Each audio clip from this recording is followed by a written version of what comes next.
let's understand first card. Imagine you have a card in a pocket issued by a bank. So let's call as an example, purely as an example, let's say you got a card issued by ICICI Bank. Let's say you have travelled to Bangalore. Hypothetically, let's say you've gone to Bangalore and you have stayed in a hotel in Bangalore for whatever 2 nights, 3 nights, and finally on a particular day you want to check out. So you will check out of the hotel, and what hotel is going to do? They are going to give you a bill. Let's say the bill amount is 10,000 rupees. 10,000 rupees for 3 days you got a bill, and now what you're going to make a payment, what you're going to do is you're going to flash your credit card on that counter, right? So you give this credit card. This card was issued by ICICI Bank, right? You give it to the guy who is going to accept a payment. What this guy does, he takes the card, he's got a small machine on which he swipes the card. You seen that? All of you seen? So he swipes the card. You would have also noticed that machine would have some bank logo on it, right? You would have some bank logo that would be on that machine. Now, for the sake of this class, assume that there's a HDFC Bank's logo on this machine. That means the bank, HDFC Bank, has given that machine to this hotel, right? He swipes the card and he enters the amount. 10,000 rupees bill tha, so he enters 10,000 rupees on that machine. You would have also noticed that machine is connected through some telephone wire. देखा होगा, okay? नहीं देखा तो telephone का cable निकाल के लगा देते हो, right? You must have noticed that. Then he swipes it, right? What happens is when he does all these things, this machine dials out using the telephone cable. He dials out, connected to the telephone exchange. It dials out and connects to some local server or some system of HDFC Bank. So here it was Bangalore. You are in Bangalore, right? So you get connected to, that machine would connect to a local system of HDFC Bank, where this machine will transfer the data to that local system of HDFC Bank. What data will go? I'll tell you what will go. So when you swipe the card, your card has got a magnetic strip behind the plastic card, right? This is a plastic card, this is a credit card, okay? Now, this card has got few things. A, it has got a bank logo or bank name. So this card is issued by this particular bank, right? B, it has got some logo of either Visa, or you'll notice there could be a logo of MasterCard, or there could be a logo of American Express, right? So there's one more logo. Then this card has got some 16-digit number, right? And then there is got a name of the card holder, and then some expiry date when this card is about to get over, whatever, right? This side of the card is called visual personalization of the card. So this plastic card is now personalized to the owner of this card. This is called visual personalization. Similarly, here there is a digital personalization. Okay, so whatever information is visible here, the card number, the name of the person, the expiry date, all this information is also stored here in a digital format, electronic format. So that is called electronic personalization. Clear? Hai? The content of information is same, no different. Okay, it's absolutely same. So when I swipe my card, it reads, there are three tracks on this card, it reads, and that machine will read this data, and this data, what are your card number, expiry date and name. With that information, and one more information added to that is the amount, 10,000 rupees, right? That data travels to the local system of HDFC Bank, in the case of example I'm saying, in Bangalore. Now, let's assume HDFC Bank's main server for the entire country is in Gurgaon. Just take an example. So what will happen is, this data from Bangalore system of HDFC Bank will travel to Gurgaon's main data center, which is in Gurgaon, let's say. Now, this card number, the system will say, it will read a card number, and if the card number starts with 4, then it's a Visa card. If the card number starts with 3, then it's a American Express or Amex in short. If the card number starts with 5, then it's a MasterCard, right? This is how it is divided. In fact, even second digit also got some meaning, but let's not get into that. Let's stick to the first digit, that is the first number, 3, 4 and 5. Yeah? 3 stands for American Express, 4 stands for Visa, 5 stands for MasterCard. Now, it says, arey, ye 4 number hai na, 4 number. So, it has to send data to where? To Visa. Where is Visa? USA, America. So, Visa ka bada server system, not server, but what are the system they have in USA that gets the data. Okay. Now, Visa server or Visa system reads the entire 16-digit number, okay, and says, oh, this number. Now, this number is issued by ICICI Bank, which is located in Mumbai. ICICI ke main system Mumbai mein. Okay. So, what Visa will do? Will pass the data, whatever data traveled goes to ICICI Bank system in Mumbai. Now, ICICI Bank gets the data. What data it got? Card number, name of the person, expiry date and amount. ICICI Bank it gets the data, it reads that card number and it, arey Ashish Patel is apna customer hai yaar. It recognizes because you are a customer of ICICI Bank. ICICI Bank has issued a card. So, ICICI Bank recognizes you. Now, what ICICI Bank has to do, I mean, when I say bank, it is the systems, of course. Okay. There is no person trying to check you, mind you. So, the system checks A, whether the card expired or not expired.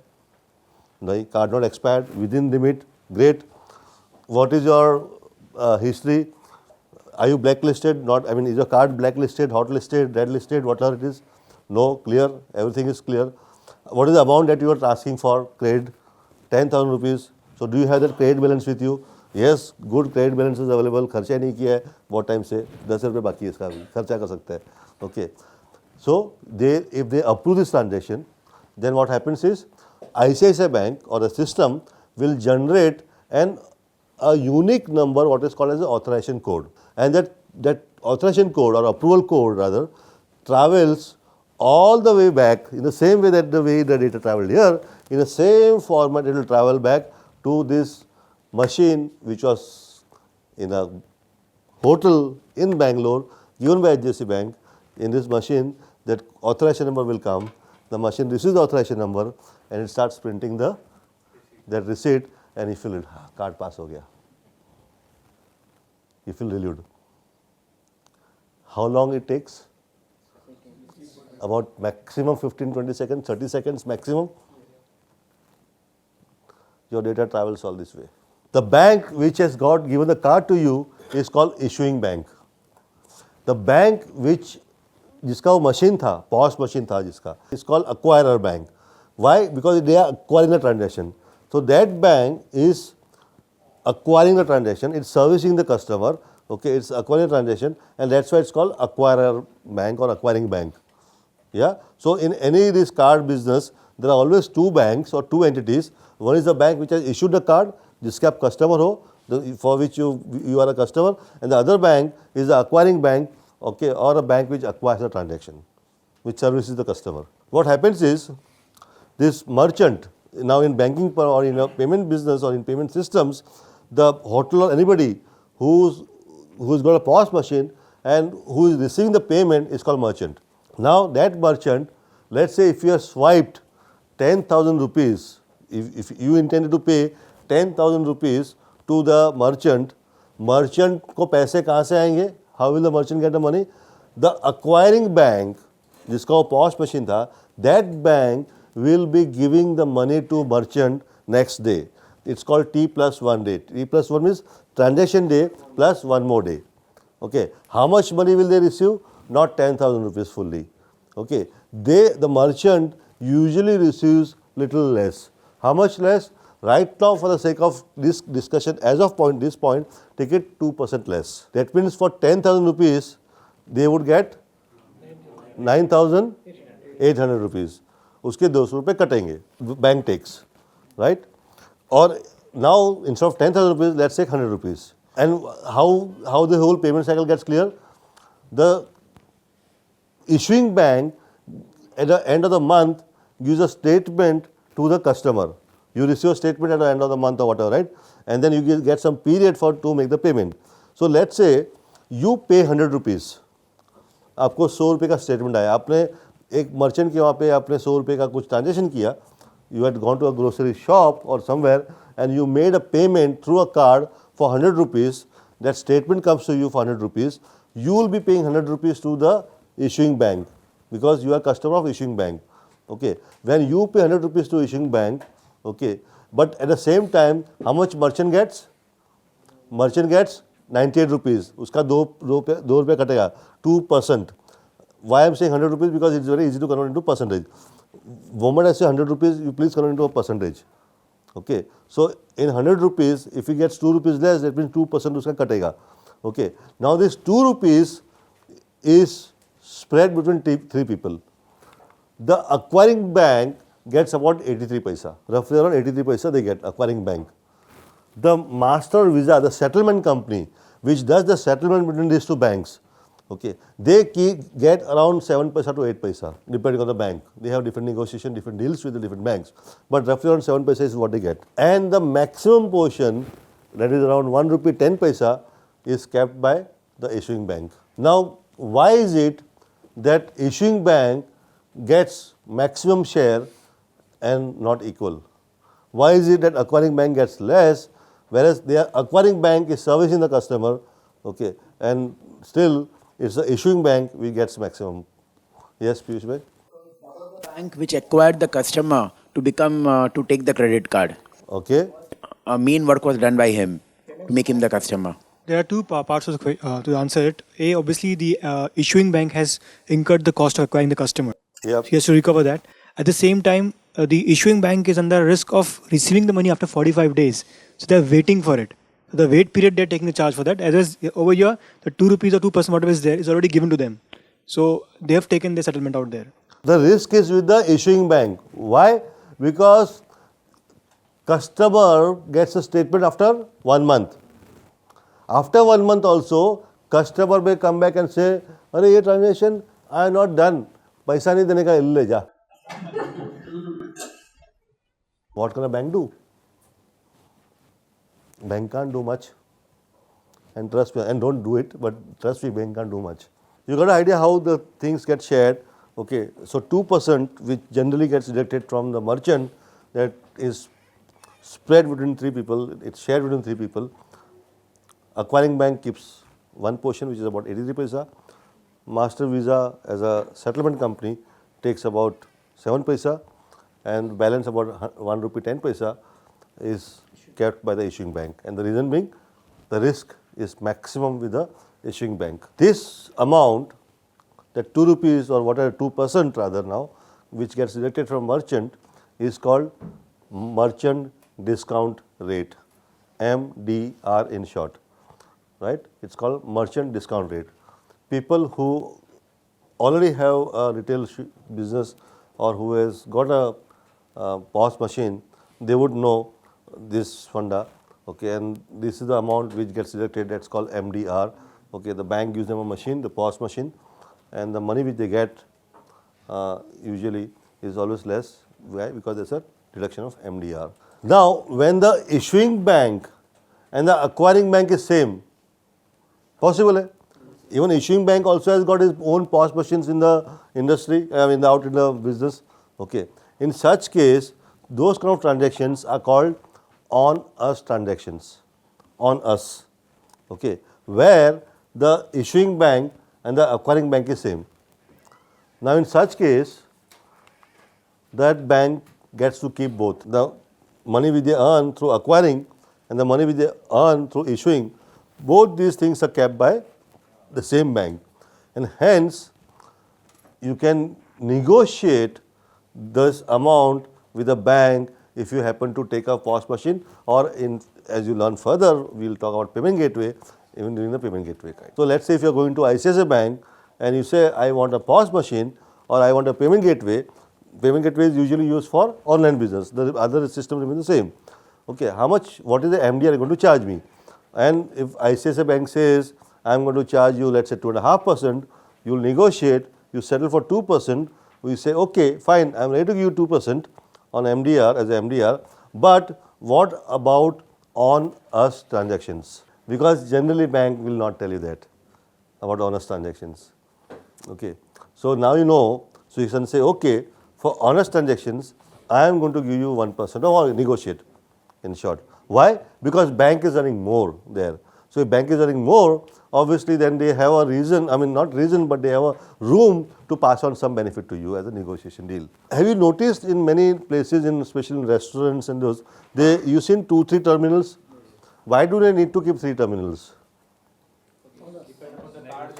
Depending on the card, they use the term. Why? Because they are negotiating with the bank for honest transactions. Now, the MDR is based on 2 things. MDR is based on card present and card not present, CP and CNP. Wherever a card is required, physically the plastic card is required to swipe or whatever there the MDR usually ranges from 1% to 1.5% on a credit card and about 0.65% to 0.75% on a debit card. If the card is not present, that means in such transactions where card is not physically required, a plastic card is not required, which means the customer should enter the card number and other details like card number, name, expiry date, the card validity period, whatever, that customer should enter the data. That means the card physically is not present. In such case, the credit card, the MDR on credit card will be at least 2% or little more, upward of 2%, depending on the bank you're dealing with and various other factors. In case of debit card, it remains 0.75% or more. In fact, it is up to 2,000 rupees, it is 0.75%. Any transaction above 2,000 rupees is 1%. Now, why is it that on a card not present, the charges, the MDR is more? Risk factor again. Risk factor is higher in card not present, right? There could be a fraud, and hence the bank has to take a lot of steps. They have to spend a lot of, they have to build their security systems. They have to spend so much on resources so that systems are secured, and yet they are subject to frauds, and hence the charges is also more. So that means without swiping card also is possible to get the purchase back, purchase in. Yeah. Online, what is online? Online, offline I'm talking about. Offline nahi. Online. In cases, even in offline transactions, the shop sends the link to your mobile, and just when you approve it within your details in the mobile, even if you are not present in the shop, someone of your family member is there in the shop, even the payment can be made sitting in the office for your family member. So card not present, right? Sorry, card swiping is not there. So card not present. You're still doing it online. No, it's not offline. It's still sending a link. Offline not possible. Alright, and online is always subject to risk factors. Let me bring in Anand at this point of time. Anand is a good friend of mine, and Anand is Chief Innovation Officer at Yes Bank. And in fact, he just recently has now become an entrepreneur. He is just out of Yes Bank. Okay, but nevertheless, his knowledge is, Anand has been into banking industry, earlier he was with ICICI Bank and got a lot of knowledge. Okay, so let me bring in Anand and let me ask Anand. Anand, when will we see MDR going down? 2% is killing really. Then your question that when in India the MDR will go down and should it go down, I can only give you a corollary of a situation where when a issuing bank's card is used at an ATM of an acquiring bank, which means Bank A's card is used at Bank B ATM, Bank A pays to Bank B for servicing his customers. How is it different when Bank A's card gets swiped at a merchant acquired by Bank B? Bank B is servicing the customer of Bank A. Unfortunately, here the Bank A earns out of that merchant's transaction. Look at it in a way where the merchant is disincentivized to swipe a digital payment option because he is being penalized for being efficient. The 2% cost that is being charged here, ideally the merchant should earn. Like in an ATM environment, this bank's card used over this ATM, this bank pays to this bank. Why shouldn't this bank pay to that bank when the card is being swiped there at a merchant outlet? Frankly speaking, I do not believe in MDR. Now that said, there is a very important point to be highlighted here. In banking, there are tons of researches done and published which say that if Ashish puts money in a bank, he looks at the convenience of use of his money, and if a bank gives him tons of options to use it at IRCTC, at an e-commerce, at an ATM or at a POS terminal, Ashish will love to put all his money in this bank because he is comfortable. Whenever he needs, he will get it. Some banks give 20,000 rupees of ATM withdrawal in a day, some give a lakh, some permit 5 lakh. Ashish would love a bank which has 5 lakh rupee ATM withdrawal limit because he knows his money is usable with convenience. Now, the fact that when Ashish swipes a card at a POS terminal, that means he sees that there is convenience in using his money at a merchant outlet, and hence he is any which way is going to keep all his money with a issuing bank, the bank which has issued him a card, right? So he is sorted. His bank is happy because the money is there with the bank. Why should this bank get extra income out of the pocket of a merchant who is being disincentivized to use a digital payment? How will digital India happen? How? There is a dichotomy in the way people perceive the policies. A customer who has the ATM card has to be given 5 transactions free at an ATM. This is known to the merchant, and he says, why should I spend 1.5%? You go to your ATM, withdraw cash and come and give me cash, because for him the perceived cost of cash is nil. He doesn't know that he has incurred certain risk by accepting cash, but he knows very clearly he has obviated the 2% MDR. Now, and you go to a lot of merchants, they will say, POS is not working, please give me cash. Here is an ATM nearby, please go and withdraw. Trust me, there are policy actions happening, there are debates happening right now in the country, in the ecosystem. People are talking about taking away the 5 free ATM transactions for savvy customers and removing the MDR so that customers should be able to go to a merchant and swipe.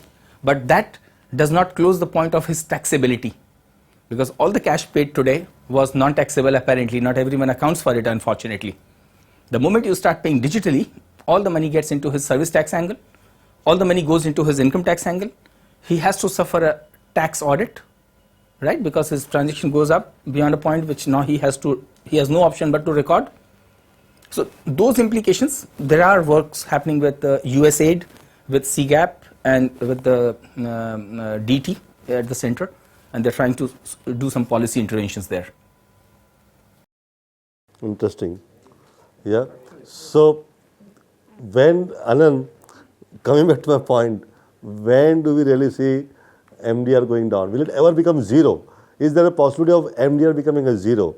So see, there has been a lot of effort, Nayan, to issue these cards. There is a cost to a card, about 30 to 40 bucks, and the bank has to recover it. Typically it gets recovered through the float balances of customer lying here. But at this stage, when we are talking about reducing MDR, you have to look at the interest rates being paid to the customer. From a zero rate regime on saving account or near zero rate regime to the highest balance between the 7th to 30th regime to a full month's average balance regime, the banks have been bloating the costs of interest payable to the customer, simultaneously increasing the conveniences. So the incomes which are coming today, there are costs going up in terms of the interest. So someone has to look at giving the flexibility of reducing the interest here.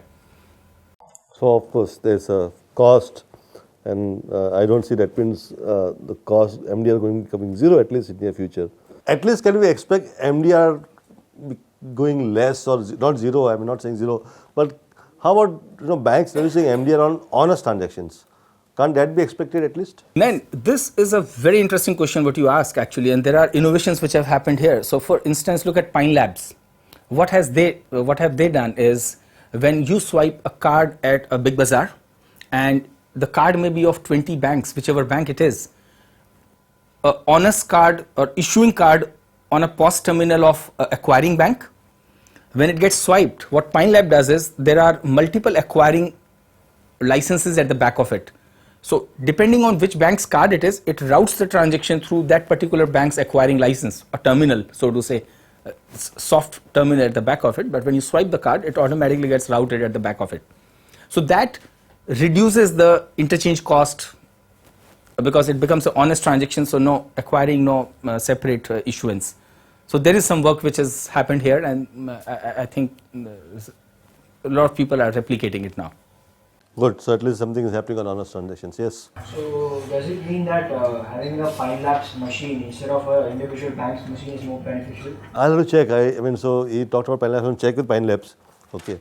Otherwise, you yourself can do the same thing manually. But keep 3 machines, and what you're doing in a way manually, you are routing the transaction based on the machine, right? Based on the card. Okay. So collect the transaction data before, and then route it. That's what you're trying to do.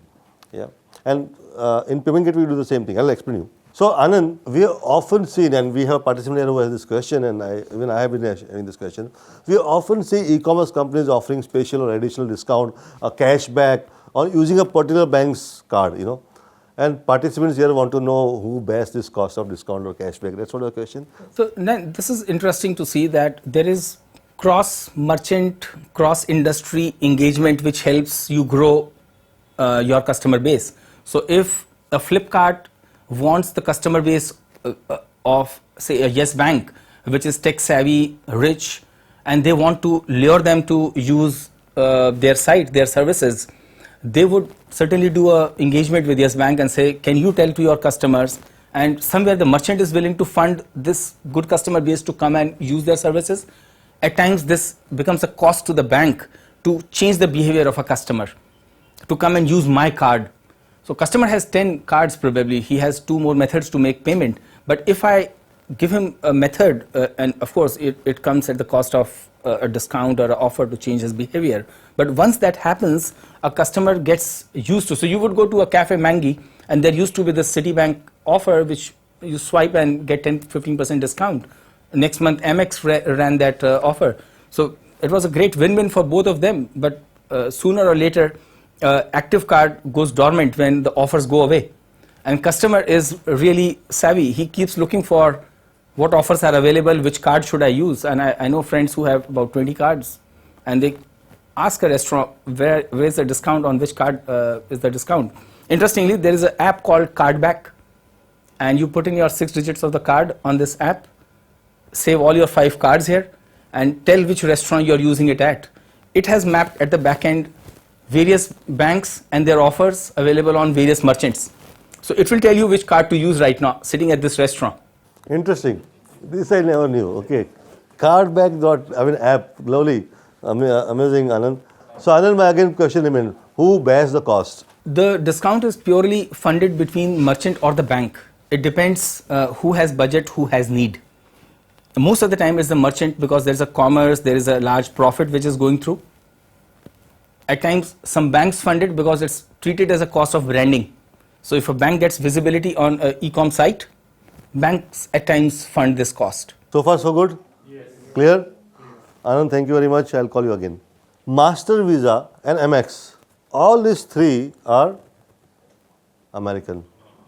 And imagine our data going all the way to USA to these companies. Not only our data going there, our money going there. And in terms of foreign exchange. All this while, I think it is about 67 years or 68 years now that we got a freedom. And in 69 years, unfortunately, we could not develop our own brand. Whereas many small countries like Philippines, Indonesia, Mexico, these countries have their own domestic brand, apart from Master Visa. Master Visa, Amex has now become an international brand. They are also required, but a country should have its own domestic brand. RBI did try something earlier, perhaps it didn't work out. But now, with the consortium of banks coming together, they have launched India's own domestic brand called RuPay. Okay, you must have seen this logo RuPay. Yeah. Now this is India's own domestic brand. With RuPay coming in, RuPay was introduced something on 26th March 2012, and now it is going to become, we intend to, as an Indian, I'm sure we should make it a substitute to Master and Visa. So with RuPay coming in, definitely it's good for the nation and good for the merchant. The interchange cost will be very less. I mean that 7 paisa which goes to Master or Visa, which is called interchange cost or whatever, okay, that's going to come down. MDR is going to go down. Okay, data remains within the country and we don't lose foreign exchange. As of now, RuPay is only issuing debit card as of now.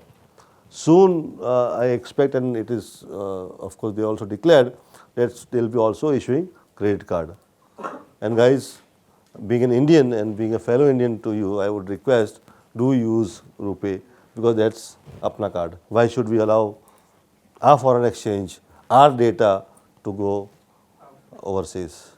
Banks say give us a card. We don't ask for, we want this. No, you can ask. You can ask, which bank are you banking with? ICICI Bank. ICICI Bank, please call them up and tell them, I want RuPay card. For debit card. you are talking. Debit card. No, a credit card. Credit card अभी तो रुपये भी नहीं आया. The day when RuPay issues credit card, tell a bank, please send me RuPay card, and they are obliged to do that. You cannot both. You keep 20 cards, no problem. If the bank, yeah, it's up to, that's between you and bank, right? It depends on your record with the bank.